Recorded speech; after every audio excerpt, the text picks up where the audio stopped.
Мы привыкли думать, что реликтовое излучение пришло к нам из глубокого прошлого. Оно родилось через 380 тысяч лет после Большого взрыва, когда Вселенная впервые стала прозрачной. И вот уже почти 14 миллиардов лет эти фотоны летят сквозь расширяющееся пространство. Их температура упала с 3000 градусов до 2,7 Кельвина. Энергия уменьшилась в 1000 раз. Все это стандартная космология объясняет растяжением волны. Пространство расширилось, длина волны выросла, энергия исчезла. Эмми Нётер доказала, что каждому закону сохранения соответствует непрерывная симметрия физической системы. Сохранение энергии – это симметрия относительно сдвига во времени. В расширяющейся Вселенной эта симметрия нарушена глобально. Фридмановская метрика, которая является решением уравнения Эйнштейна, явно зависит от времени. Сегодня законы физики те же, что и вчера, но само пространство или метрика меняется, поэтому глобального закона сохранения энергии не существует. Теорема Нётер работает локально для каждого малого участка пространства-времени. Глобально же у Вселенной нет временной симметрии, нет киллинговского поля времени, генератора симметрии, пространства-времени. Если оно существует, то вдоль его направления должна была бы сохраняться величина. Следовательно, энергия всей Вселенной не является однозначно определенной сохраняющейся величиной. Но есть одна тонкость, о которой молчат учебники. Стоит оговорить заранее, что фотон летит или путешествует через пространство – это удобная, но неточная метафора. Чтобы сказать, что фотон потерял энергию, нужно иметь часы в начале и в конце пути, а их нет. У фотона нет собственного времени. Для него не существует, пока он летел. Более того, в общей теории относительности нет глобального закона сохранения энергии для расширяющейся Вселенной. Энергия фотона – это не его паспорт, а отношение между двумя событиями – испусканием и поглощением. Значит, вопрос, куда делась энергия фотона, поставлен неверно. Энергия никуда не делась. Ее просто не было в полете. Она возникла в момент встречи квантовой функции с нашим детектором в замкнутой системе и возникла ровно в том количестве, которое было рассчитано постфактум квантовой функцией при декогеренции вероятностей. В роли детекторов могут выступать Земля, атмосфера, телескоп, человек, одним словом, наблюдатель. Это не отдельные объекты и не части системы. Это разные эмерджентные уровни проявления одной и той же бесчастной целостности замкнутой системы. Энергия возникла ровно в той конфигурации, которую позволил эмерджентный уровень, актуальный для данного взаимодействия. Другой уровень, другие проявления вариантов. Частица, волна.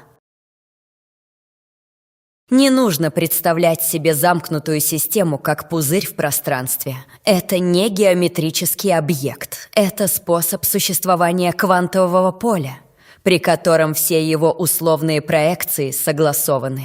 У такой системы нет внутренних частей.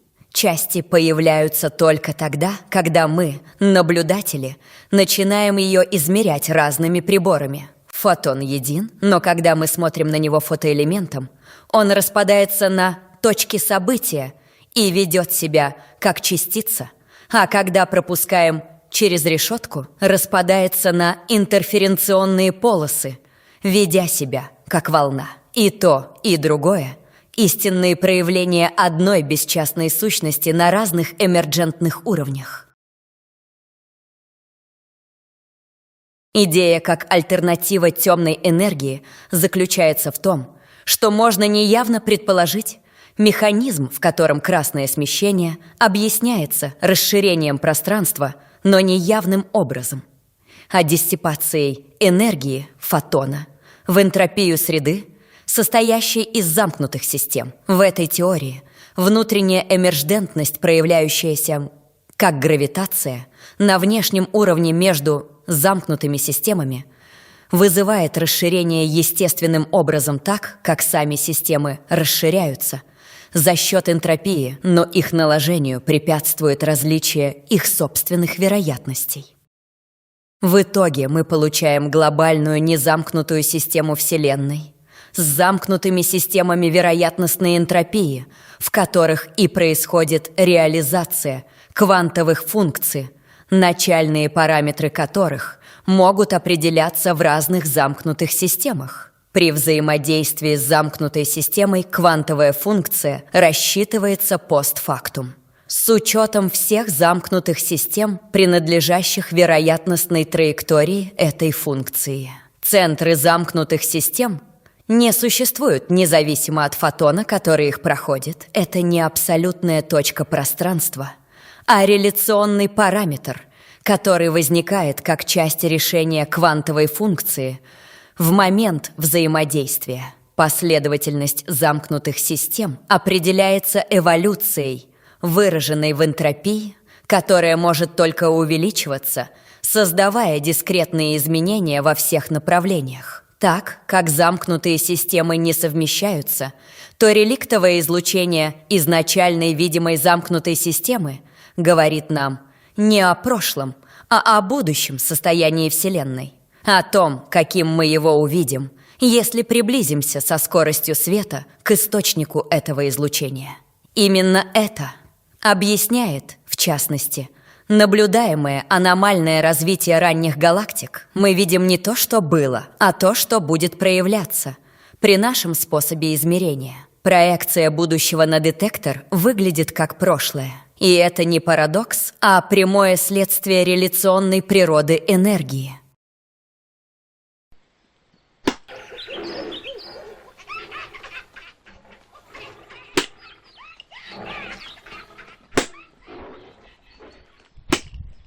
Чтобы понять, как такое возможно, нужно отказаться от привычного представления о пространстве как арене событий. Введем новое понятие. Нульмерное измерение – это не место, не пустота, не параллельный мир. Это отсутствие протяженности в любом смысле, кроме одного. В нульмерном измерении существуют квантовые функции. У них нет координат, нет времени, нет энергии, есть только начальные параметры. Например, число колебаний, которое фотон получил при рождении. И есть потенциал вероятностей, выраженный в возможность проявиться. Пока фотон путешествует к Земле, он находится именно в нульмерном измерении. На самом деле пространство возникает только тогда, когда квантовая функция сталкивается с замкнутой системой. И возникает оно как среда совместного существования множества квантовых объектов, которые до этого были изолированными потенциальностями.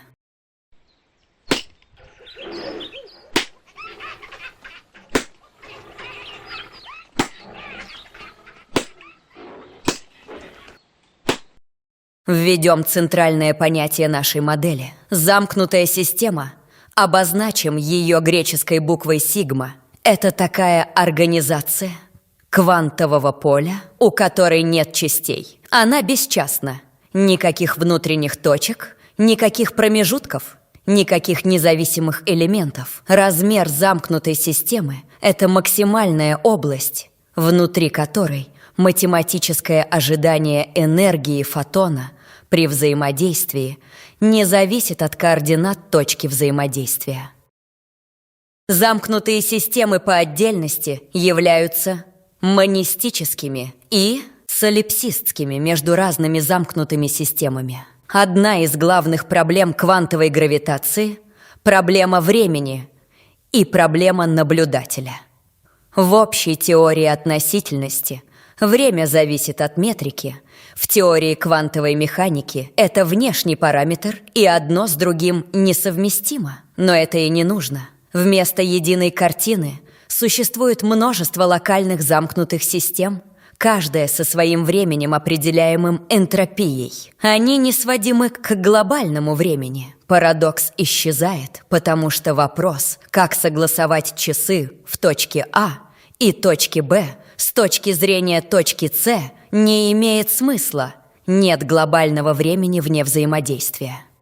Это означает, что нет ни глобального монизма, как в материализме, ни абсолютного солипсизма, как в берклианстве. Вместо этого лоскутная реальность из непереводимых островков, каждый из которых внутренне един, а внешне не коммуницирует с другими, иначе как через третий островок, который сам является таким же отдельным островом. Это напоминает монады Лейбница, но без предустановленной гармонии. Гармония возникает постфактум, локально и вероятностно.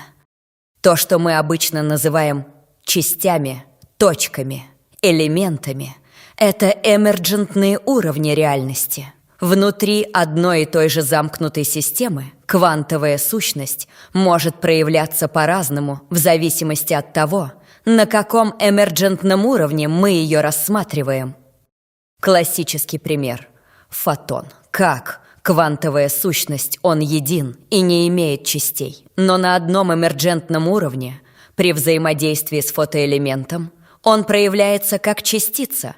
Точечный удар, передача энергии. На другом эмерджентном уровне, при прохождении через дифракционную решетку, он проявляется как волна, распределенная интерференционная картина. Ни одна из этих картин не более истинна, чем другая. Это просто разные проекции целого. Из бесчастности замкнутой системы вытекает ее главное эмерджентное свойство. В любой проекции, которую мы условно называем точкой, вероятности одного и того же события одинаковы. И энтропия квантового поля внутри сигмы постоянна. Потому что нет разных мест, есть одна целостность, которую мы условно рассекаем на точки своим измерением.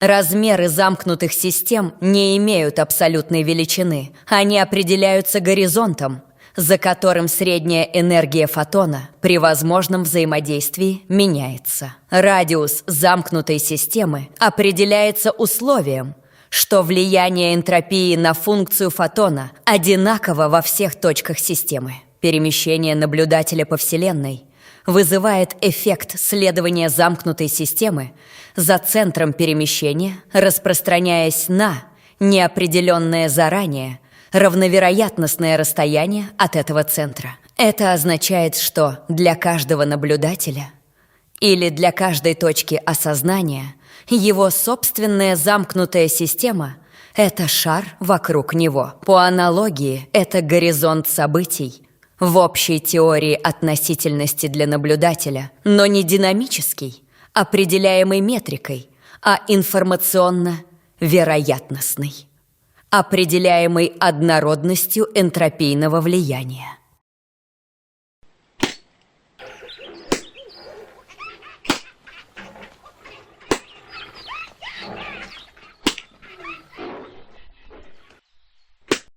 Замкнутые системы не изолированы.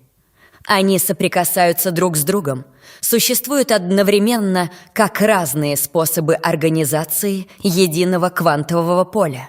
То, что мы в быту называем «моё тело», «комната», «планета», «галактика» — это не отдельные объекты, а разные эмерджентные уровни проявления одних и тех же или пересекающихся на эмерджентном уровне сигма-систем. Каждый уровень имеет свою меру энтропии и свою вероятностную однородность, а их эмерджентное пересечение создает расширение Вселенной в силу невозможности совмещения их вероятностей с возрастающей энтропией. Однако сама Вселенная в целом не является замкнутой системой. В ней нет единой вероятностной симметрии. Нет глобальной временной трансляции, нет точки, относительно которой вероятности событий были бы одинаковы везде. Вселенная глобально не замкнута. Это бесконечное множество локальных сигма-систем, каждая из которых внутри себя целостна, а снаружи всего лишь одна из многих эмерджентных проекций. Две разные сигма-системы не сталкиваются и не обмениваются частицами. Они сосуществуют как разные способы организации единого квантового поля. Наблюдатель всегда находится внутри какой-то актуальной проекции, той, которая задает текущий эмерджентный уровень. Другие системы — это альтернативные возможности, которые могут стать реальностью при изменении условий эксперимента, например, при смене измерительного прибора или масштаба рассмотрения. Однако на всей бесконечности Вселенной могут возникать полностью идентичные замкнутые системы. В этом случае в едином квантовом поле такие системы становятся одним целым, создавая интерференционную фрактальную структуру Вселенной. Это создает огромное разнообразие различных сущностей на всех эмерджентных уровнях реальности в гибридной замкнутой системе.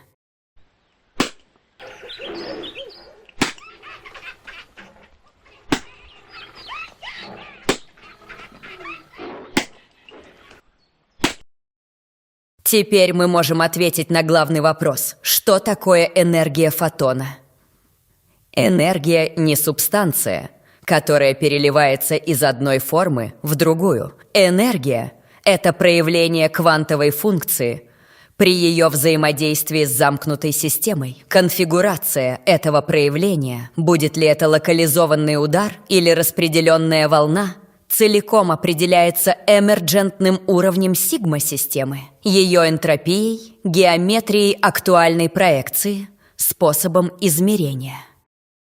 Красное смещение космического фонового микроволнового излучения – это не потеря, это пересчет. Число колебаний n, заданное при рождении фотона, делится на локальное время детектора, которое также является эмерджентным свойством данной проекции. Если между испусканием и поглощением фотон прошел через множество промежуточных эмерджентных уровней замкнутых систем, эффективное локальное время оказывается растянутым, а проявленная энергия – меньшей.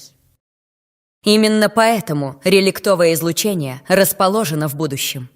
Мы не смотрим в прошлое, когда регистрируем его. Мы видим проекцию будущего состояния Вселенной, того состояния, в котором мы окажемся, если приблизимся к источнику со скоростью света. И потому наблюдаемое аномально быстрое развитие ранних галактик — это не чудо, а следствие того, что мы смотрим не туда, куда думаем. Мы видим будущее, спроецированное на детектор и выглядящее как прошлое.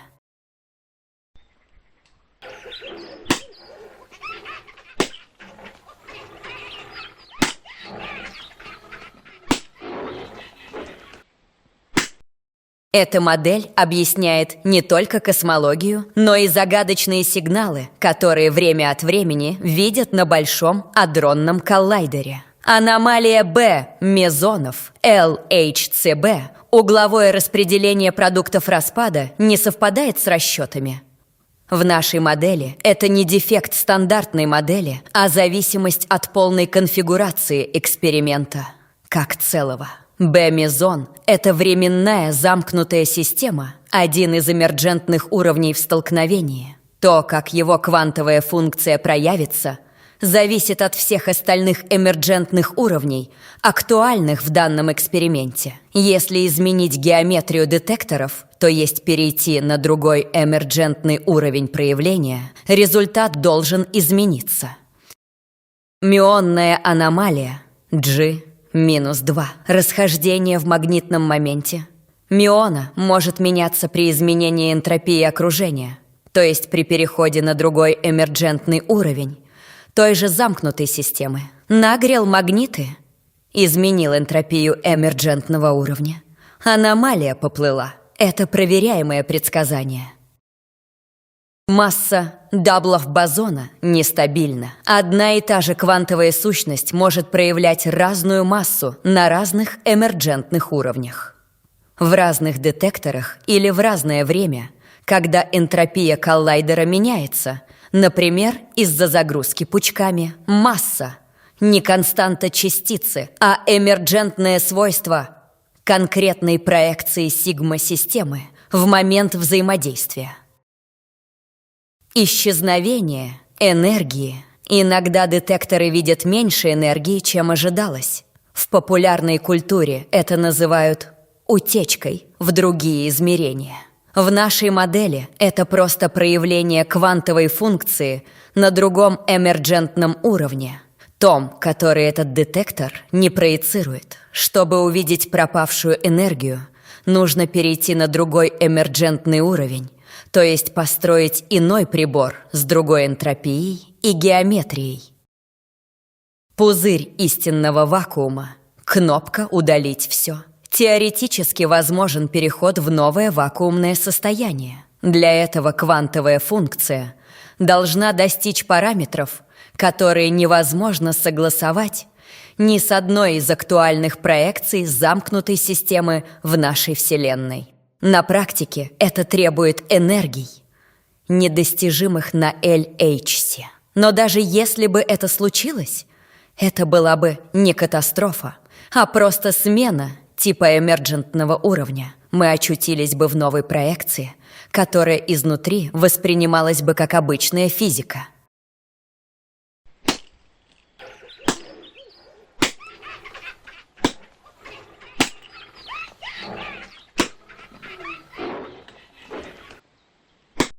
Почему математика и физика до сих пор существуют отдельно? В нашей модели это не случайность, а отражение их разной эмерджентной природы. Математика – это проекция замкнутой системы на двумерный эмерджентный уровень. Она оперирует на границе между нульмерным измерением чистых потенций и трехмерным пространством физических проявлений. Ее формулы могут описывать структуру квантовых функций, но не могут быть энергией. Переход от формулы к энергии требует выхода в бесконечность, недостижимый в чистой математике, как в замкнутой проекции. Физика же – это искусство переключения между эмерджентными уровнями. Она не выводит энергию из уравнений, а получает ее через эксперимент, то есть через актуальное взаимодействие с тем или иным эмерджентным уровнем сигма-системы. Эксперимент – это не проверка формулы, а акт выбора проекции. Если когда-нибудь мы научимся по математическим формулам создавать энергетические сущности, то есть заставлять квантовую функцию проявляться в заданной конфигурации на выбранном эмерджентном уровне, это станет доказательством нашей модели и одновременно инструментом. Мы сможем строить собственные замкнутые системы с заданной энтропией и вероятностной структурой, свои карманные уровни реальности. Однако создание новых вселенных останется недостижимым. Вселенная одна в своей бесконечности. Любая другая бесконечность была бы либо той же самой, либо принципиально недоступной.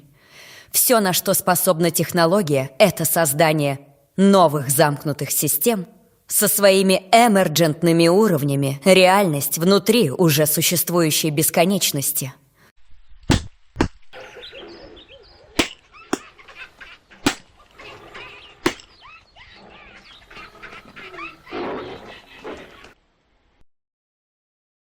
Мы начали с парадокса. Почему реликтовое излучение холодное, если когда-то было горячим? И пришли к пересмотру самого понятия энергии, времени и пространства. Фотон не стареет, он не теряет энергию. Он просто не имеет ее, пока не встретится с замкнутой системой. Эта встреча – единственный момент, когда энергия возникает. И то, какую энергию мы измерим, зависит от эмерджентного уровня нашей собственной проекции, ее энтропии, геометрии, способа наблюдения. Реликтовое излучение расположено в будущем. Оно говорит нам не о том, что было, а о том, что проявится при определенных условиях приближения к источнику. Аномальное развитие галактик, которое мы видим, это не взгляд в прошлое, а проекция будущей организации квантового поля на наш нынешний детектор, спроецированная так, что выглядит как прошлое. Замкнутые системы не имеют частей, но порождают все эмерджентные уровни реальности, от волны до частицы, от атома до галактических скоплений, от математической формулы до физической энергии. Вселенная не замкнута глобально, но соткана из бесчисленных локальных целостностей, каждая из которых внутри себя едина, а снаружи всего лишь одна из проекций. Мы не живем внутри объективной реальности, как коробки с вещами. Мы живем внутри пересечения множества эмерджентных уровней, каждый из которых задает свои вероятности и свою энтропию. И реликтовый фотон – главное напоминание об этом. Он приходит к нам не из прошлого, он приходит из будущего. И каждое его измерение – это не воспоминание, а обещание того, какую энергию мы получим, когда приблизимся к источнику на скорости света. Возможно, именно так устроена реальность. Не как кино, которое можно перемотать назад, а как разговор, в котором каждое слово определяется ответом, которого еще не было. В этом контексте данная теория создает окно потенциальных возможностей создания технологии передачи информации за пределы замкнутой системы путем управления энтропией, источника квантового сигнала для будущих путешественников по Вселенной и новый путь поиска цивилизаций, обладающих этой технологией.